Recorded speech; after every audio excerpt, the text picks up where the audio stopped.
বিশ্বের সবচেয়ে ক্ষমতাধর দেশের বাসিন্দা হতে কে না চায়। আধুনিক প্রযুক্তি আর নিশ্চিত ভবিষ্যতের আশায় প্রতি বছর প্রায় 1000 মাইল দূরের দেশ যুক্তরাষ্ট্রে একটু ঠাঁই জোগাতে কি মরিয়া চেষ্টাই না করে পৃথিবীর বিভিন্ন দেশের লাখ লাখ মানুষ। আমেরিকার বাসিন্দা হতে চাওয়া এসব মানুষদের কাছে অনেকটা জাদুর কাঠি H-1B ভিসা। বিদেশি কর্মীদের জন্য বিশেষায়িত ভিসার আওতায় সাময়িক সময়ের জন্য বিদেশি কর্মীদের বিশেষ ধরনের কাজ দিতে পারে মার্কিন নিয়োগকর্তারা। সাধারণ যে কাজের জন্য দক্ষ মার্কিন কর্মী পাওয়া যায় না, সে কাজের জন্য এই ভিসার আওতায় বিদেশ থেকে আনা হয় কর্মী। এই ভিসার মেয়াদে সর্বোচ্চ 6 বছর আমেরিকায় কাজ করতে পারেন। তবে এর মধ্যে আবেদন করা যায় গ্রিন কার্ডের জন্য। মূলত মার্কিন প্রযুক্তি কোম্পানিগুলো দীর্ঘদিন ধরে এই ভিসার আওতায় কর্মী নিয়োগ করছে। বিশেষ করে কম্পিউটার প্রোগ্রামার ও সফটওয়্যার ইঞ্জিনিয়ারদের চাকরি দিয়ে যুক্তরাষ্ট্রে নিয়ে আসা এসব কোম্পানির আগ্রহের জায়গা। তথ্য প্রযুক্তি খাতের কাজে তেমন দক্ষ নয় মার্কিনিরা।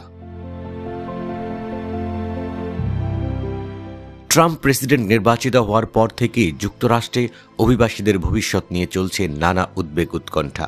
তারই ধারাবাহিকতায় নতুন করে আলোচনায় এই ভিসা। 2017 সালে প্রথম মেয়াদে ক্ষমতায় আসার পর H-1B ভিসার ওপর বেশ ভালোই কড়াকড়ি আরোপ করেছিলেন ডোনাল্ড ট্রাম্প। 1 বছরের মধ্যে এই ভিসা আবেদনে প্রত্যাখ্যানের সংখ্যা বেড়ে যায় 24%, যা কেবল 5 থেকে 8% ছিল বারাক ওবামার আমলে এবং 2 থেকে 4% ছিল বাইডেনের আমলে।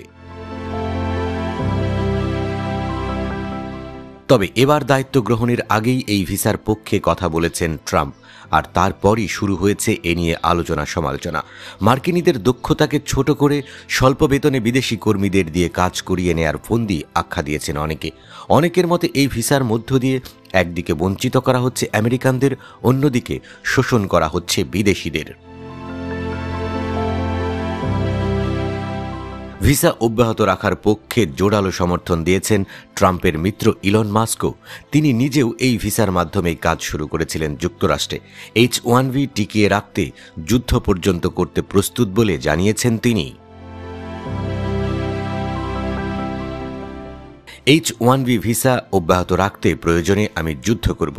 আমি নিজে এই ভিসার কারণেই আমেরিকায় আছি এবং এর মাধ্যমেই স্পেসএক্স, টেসলার মতো শত শত প্রতিষ্ঠান গড়ে উঠেছে।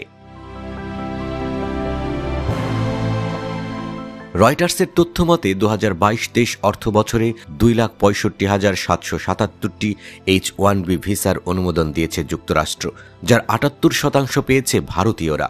মেক্সিকানদের পর যুক্তরাষ্ট্রে ভারতীয়রাই দ্বিতীয় সংখ্যাগরিষ্ঠ অভিবাসী কমিউনিটি। ফলে এই ভিসা কর্মসূচি বহাল রাখতে নবনির্বাচিত প্রেসিডেন্ট ডোনাল্ড ট্রাম্পের প্রতি আহ্বান জানিয়েছে ভারত সরকারও। পিও রিসার্চ সেন্টারের তথ্য মতে যুক্তরাষ্ট্রে গেল বছর অভিবাসীর সংখ্যা বেড়েছে 1.6 মিলিয়ন, যা গেল 20 বছরের মধ্যে সর্বোচ্চ। বর্তমানে যুক্তরাষ্ট্রের মোট জনসংখ্যার 14%ই অভিবাসী, যা 1910 সালের পর সবচেয়ে বেশি।